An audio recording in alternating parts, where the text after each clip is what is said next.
Good day, ladies and gentlemen.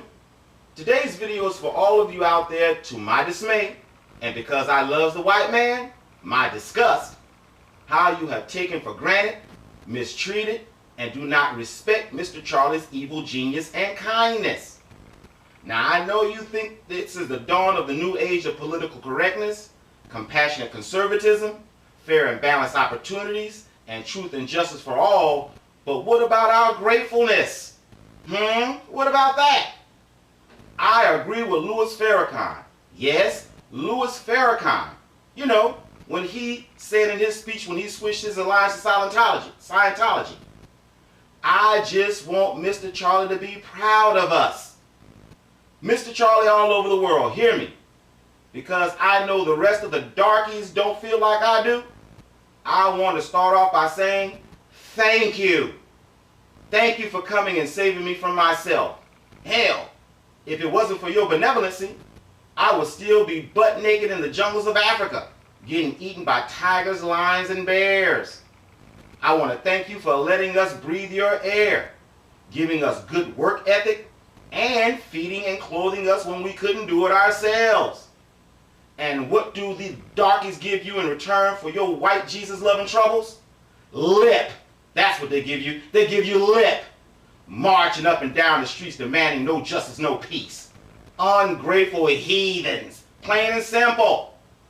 I realized early in life, it's all in the way you perceive it. Those chitlins? Now, a darky would say, you only gave that to them because it had feces in it. But if they would only change their perception and stop being so stiff-necked in their unjustified hate towards you, they could plainly see you were giving them the choice pre-season cuts. It's just about perception. If I said it once, I said it 1,000,000 times. Ain't nothing worse than a short-sighted color. That's why I'm doing this video, to get these spooks' mind right about their misconception that you are slipping. That's hip-hop talk for losing your edge on a global scale. I know you are saying this task is more than my feeble mind can comprehend and my big lips can pronounce, but I made a promise to you a couple of videos ago to love you unconditionally. You know, the same way white Jesus showed and proved his love to the coloreds. An even swap is never a swindle, right? And all I'm asking for you to do is allow me to come down off the porch and be the signifying monkey you always knew I could be. And I will try to show these missing links the error of their ways. You know, thinking the white man in all of his wicked glory could ever be outmatched in pure, sheer evil genius. I will speak to them in the language that they understand. What? No, not drums. That's African. Israelites didn't have drums for that very reason. So without further ado, ladies and gentlemen of Israel, I pray thee to tell me not nay, and just listen to the awesome might power of deception, intrigue, unadulterated and unmitigated naked aggression, and full-blown fuckery Mr. Charlie France has bamboozled the world into not talking about. According to Silicon Africa, or just Google it yourself for other sources, under 14 African countries forced by France to pay colonial tax for the benefit of slavery and colonization. Quote, when Sékou Touré of Guinea decided in 1958 to get out of the French colonial empire and opted for the country's independence, the French colonial elite in Paris got so furious, and in a historic act of fury, the French administration in Guinea destroyed everything in the country which represented what they called the benefits of French colonization. 3,000 French left the country, taking all of their property and destroying anything which could be not moved, which means schools, nurseries, public administration buildings were crumbled, cars, books, medicines, research institute instruments, tractors were crushed and sabotaged, Horses and cows in the farms were killed, and food in warehouses was burned or poisoned. Example. I threw this in to give you the context of what we're about to read. It was at this time the white devil had an evil genius thought. Make those you just killed, raped, enslaved, pillaged, and plundered pay you for the pleasure of your time. With a calculated mix of arm twisting, psychops, traitors, and sheer wickedness, France allowed their human commodity the perception of independence. Yet, well, check it out. Mind you, the information we glean, though egregious in its own right, is not the true crime here. The true crime is the elite have a total ban on printing this information in America from all semi or reputable media outlets. Check it out for yourselves. No, not even Wikipedia would touch this hot potato. It's called the Colonization Continuation Pact of 1958. And this information is from those with boots on the ground and are actually living the slap in the face. According to the same article under 11 components of Colonization Continuation Pact since the 1950s.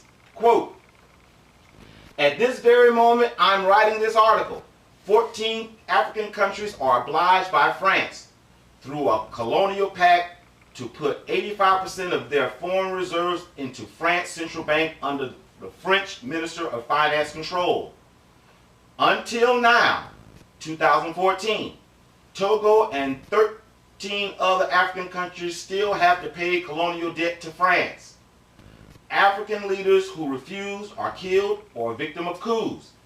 Those who obey are supported and rewarded by France with lavish lifestyles while their people endure extreme poverty and desperation.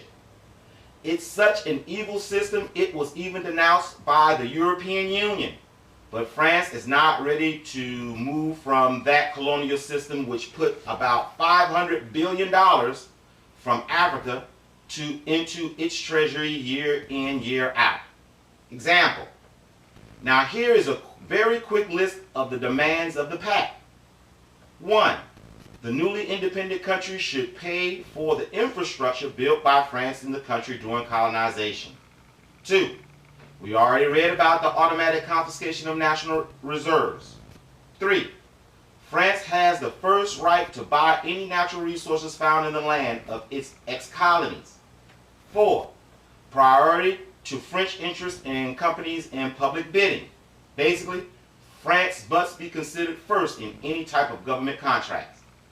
5th, exclusive right to supply military equipment and train the country's military officers.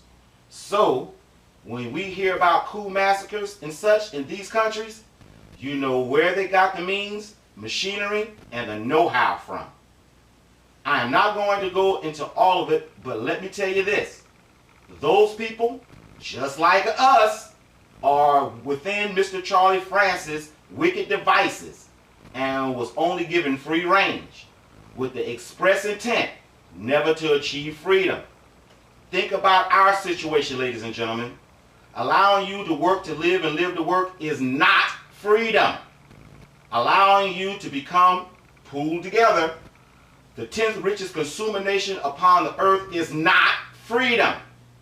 Here are a couple of many examples of the yoke of wicked devices set in motion in the 1960s that will manifest to where Yah will have to say, Ezekiel 20:34-38, quote, and I will bring you out from the people and will gather you out of the countries wherein you are scattered with a mighty hand and with a stretched out arm and with fury poured out.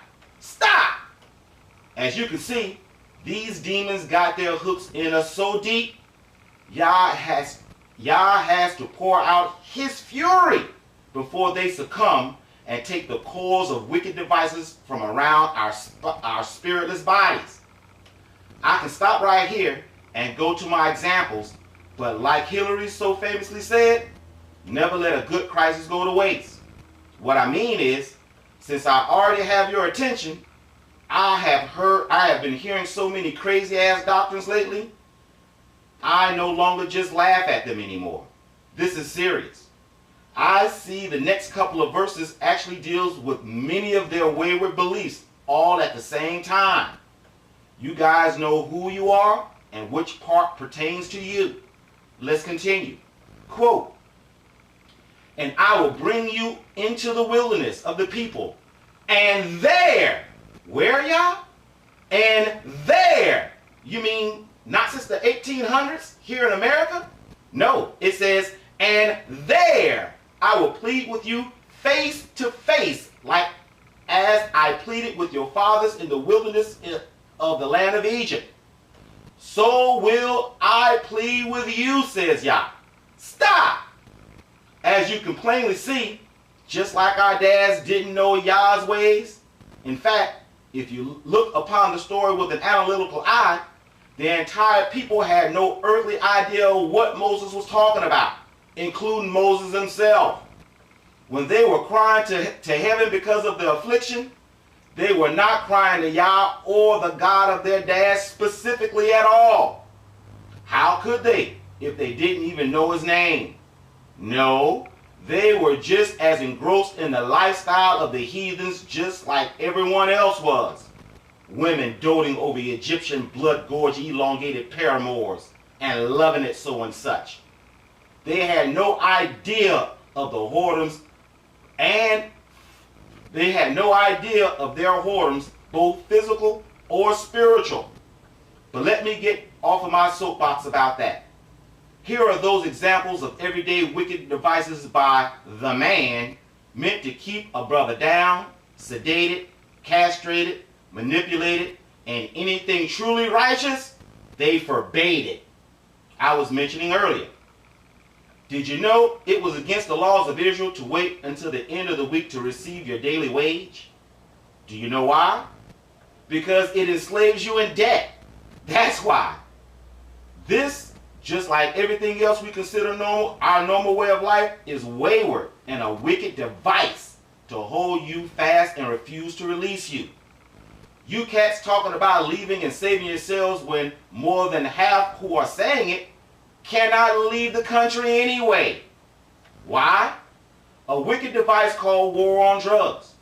The secondary desired effect was to make a felon out of the most petty drug crime. The same drugs declassified documents point to them pushing on the community, mind you. With a felony, even if you did your time, you are restricted from leaving these United Snakes of America. Wink, wink, Mr. Hebrew 1. Every Jubilee, all debts are supposed to be forgiven and property restored. Question: do you think you would be educated and get your own nails done, get your own hair done, with your own house, with your own car, 2 jobs, and consider yourself a bad chick if Mr. Goldfinger had to comply with our debt-free life we was intended to live by? Hell no. Why? Because there wouldn't even be a Mr. Goldfinger in the first place. Hell, the evildoers didn't have to make you do anything. These wicked devices play on our vanity, and because they set the atmosphere of it being a must-have, combined with our heart's desire to be light, has beguiled my people to willingly, and with much vigor and pride, mind you, to give your mind, body, power, and soul over to the devil. The more you perceive you achieve, the more coils wrap around your spiritless body. To further the affliction, you help him by calling others lowlives, common serfs, and uneducated for not being as deceived as you truly are. Man, that's evil genius. That's evil genius. You get it? You got it? Well, I'm gone.